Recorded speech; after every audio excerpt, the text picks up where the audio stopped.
everyone, welcome back to my channel. I'm super excited today because I am bringing you a New York Times bestseller by the famous actress Gabrielle Union called We Are Going to Need More Wine. So if you love book reviews, if you love books, if you love Gabrielle Union, stay tuned.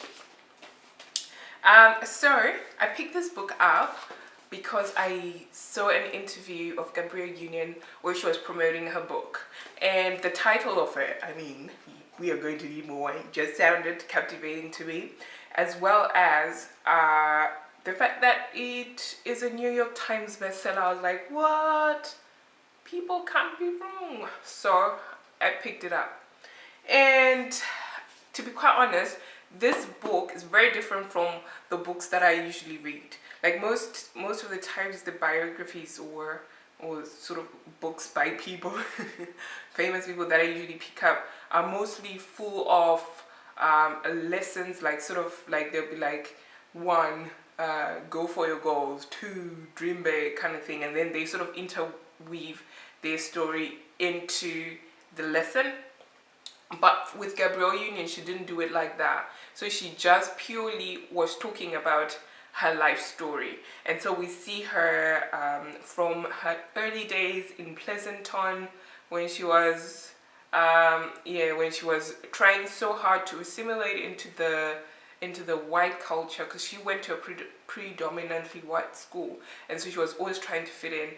And then during the holidays, going into a totally different spectrum of trying to fit into the black community, because she always went to her grandma's house, and her grandma lived sort of kind of close to the ghetto. Like the suburb was sort of, I guess, medium income, and so she met a lot of black people who were immersed in black culture and who were doing black stuff. So so yeah, we see sort of that sort of polarity going on of her trying to fit into the white culture, and then also trying to sort of fit into the black culture.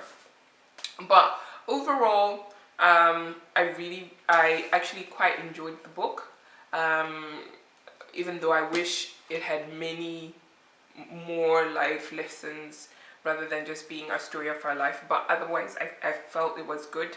The thing that really stood out for me in this book was how she describes her experience of being raped while she was at work. So, you know, she was working, I don't remember the name of the store she was working at, and so like near to the close of business time, like this guy came in, and you know, the managers of the store didn't really give them warning about, you know, because this had happened a couple of times before, and this same guy, you know, had done it a couple of times before in the same store, just different locations. But somehow the managers never thought it was important to inform their staff and keep them on, so that they could be on alert for this guy. But anyway, so this horrible thing happened to her, and we sort of see in the book her trying to deal with it, trying to move forward and move ahead, and her journey through college, and how she sort of, how, I wouldn't say shaped her, but just basically how she managed to get through that sort of really horrible thing that happened to her when she was younger.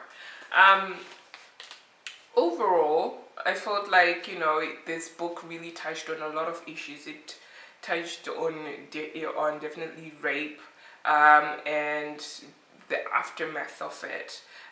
It touched on friendships, and just accepting our friends as they are, and coming from a place of open-mindedness and not preconceived ideas and judgment. Because she had a friend of hers who she always tried to sort of protect against bullies, not knowing that what the bully is actually saying is what my friend is, but the friend was just too afraid to tell her because he didn't know how she would react.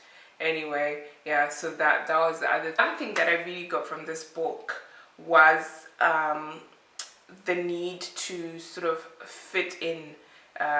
So like we see the struggle that she goes through trying to fit into both places, and in my mind I'm like, okay, yeah, it's great to fit in, but why not just be yourself? That way everywhere you go, you don't need to try and fit in, you just are what you are. But anyway, so that's the other thing we see. And then just the amount of things that we sometimes do and compromising to stay in love with someone. Just the amount of sacrifices she had to make to so that her first husband stayed happy. That so you know, just sometimes like people compromise in the name of love too much. That's the other thing that I got from the book. And definitely she has grown from her experiences, and she's a better person because of it. So you know, yeah, this, if you love those kind of stories, those kinds of books, definitely pick up We Are Going to Need More Wine by Gabrielle Union. Just some reviews that she had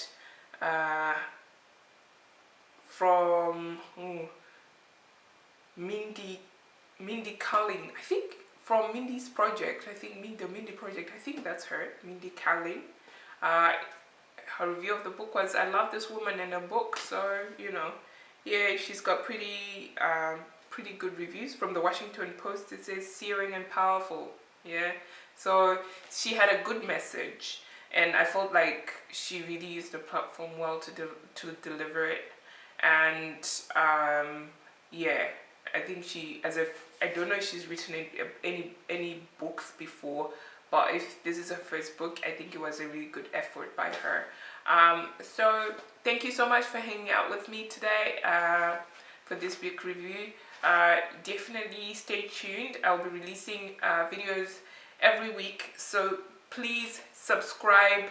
Don't forget to like this video, give it a thumbs up, comment below if you have anything to say, and by all means, I would love to know what you're currently reading. So please don't be shy, comment below, tell me what you're reading, tell me what you'll read next, because I absolutely love books, and I'd absolutely love to hear what you'd like me to review next. So thank you so much for hanging out with me. Please don't forget to subscribe. I think I've said that before, but please don't forget to subscribe.